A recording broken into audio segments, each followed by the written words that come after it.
At the invitation of Secretary Lok Tin, Chinese State Councilor and Foreign Minister Wang Yi paid an official visit to the Philippines from January 15th to 16th, which set the ball rolling for high-level exchanges between our two countries in the new year.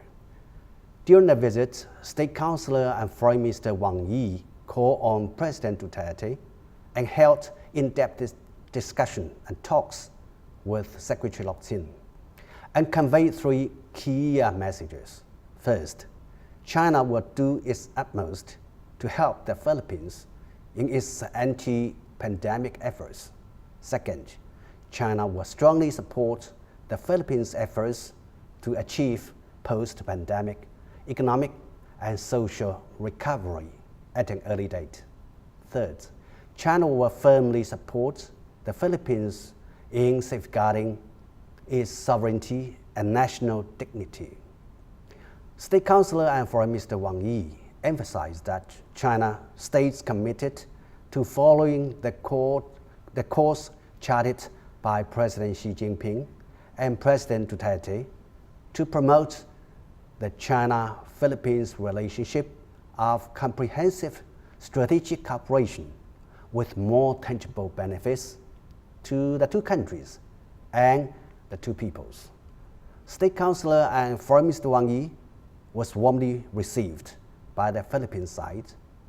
President Duterte expressed appreciation for China's continuing support and cooperation in the Philippines' fight against the pandemic and infrastructure construction, believing that China will always honor its commitment. President Duterte stressed that the importance of delivering on the promises of the comprehensive strategic cooperation with a huge confidence in China and in the development of bilateral relations.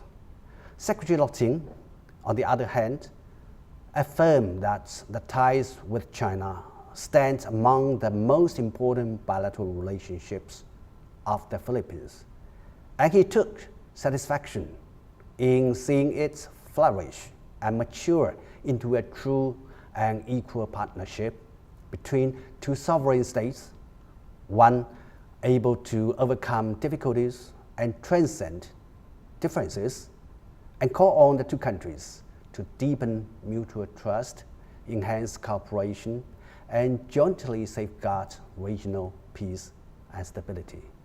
The visit, which boasts renewed friendship, in-depth exchanges, broad consensus, and fruitful outcome, could be highlighted in the following four aspects. First, joint anti-pandemic response has been enhanced.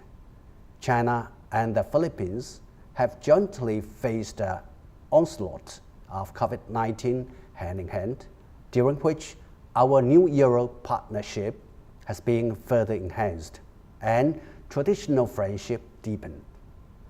During the visit, both sides agreed to reinforce cooperation to surmount the pandemic in terms of sharing experience in containment, resumption of work and production.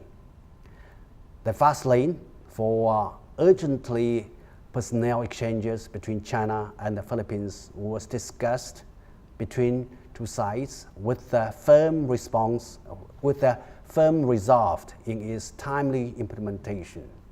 State Councilor and Foreign Minister Wang Yi announced that China is willing to donate 500,000 doses of vaccine to the Philippines and render needed facilitation to the Philippine side regarding procurement of China vaccine, and that China stands ready to extend a helping hand to the Philippines at the best of its ability to prevail over the pandemic. Secondly, economic recovery of both countries will be hastened. In recent years, China and Philippines have made headway in major cooperation projects, with 11 projects completed, 12 others in the pipeline, and 12 more under negotiation.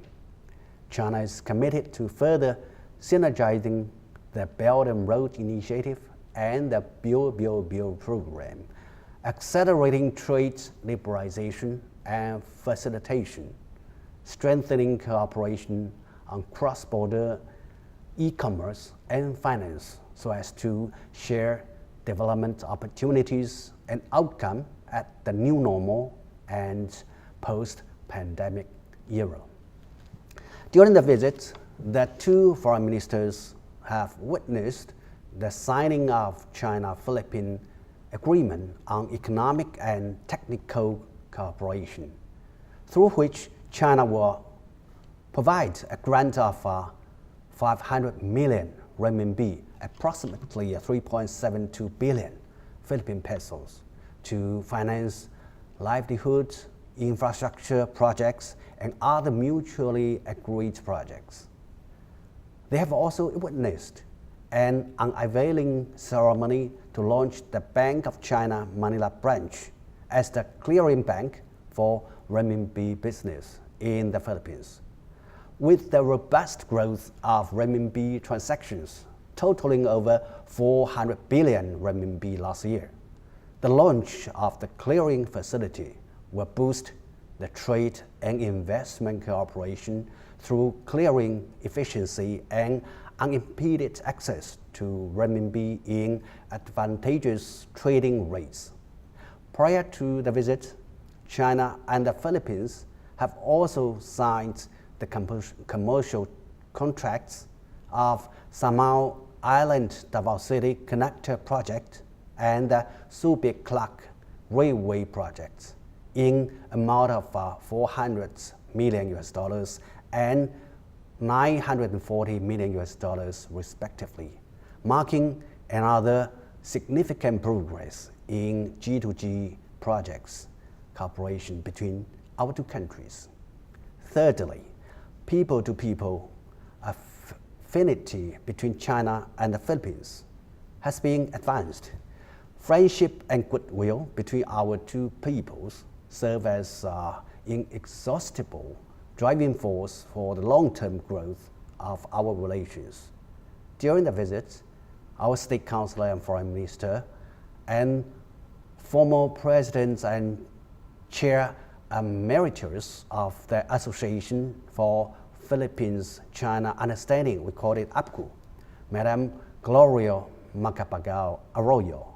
They jointly attended the launching ceremony of the Manila Forum for China-Philippine Relations, for short referred as the Manila Forum, and the awards for promoting Philippine-China understanding through video link. Manila Forum and the award, jointly set up by the Chinese Embassy and the Association for China-Philippine Understanding, aim at promoting better understanding between China and the Philippines by raising mutual trust, prompting collaboration, and scaling down differences between the two countries, so that we will have more companions and supporters in promoting our two countries' friendship. Fourthly, differences between the two countries will be properly managed. The South China Sea issue is a persistent issue between our two countries, but it is by no means a deadlock. As Secretary Lok Sin said, it is just a little pebble on the avenue leading to our mutually beneficial economic progress. Both sides agree that the South China Sea issue doesn't represent the entirety of the China-Philippines relationship, just as 1% difference should not affect the 99% overall relations. Both sides agree to adhere to the important consensus reached by our two leaders to properly handle differences while strengthening cooperation, including jointly promoting offshore oil and gas cooperation so as to find solutions that adapt to the times to solve the problems left over from history, with joint efforts for peace and stability in the South China Sea, as well as development and prosperity in the region. As the Chinese saying goes, true friendship is based on an abiding commitment to pursue common goals. In the year 2021, taking advantage of this visit, China is poised to join the Philippines in earnestly implementing the consensus reached between our two leaders and seeking more common ground while settling differences so as to forge a closer China-Philippines relationship of comprehensive strategic cooperation. Thank you.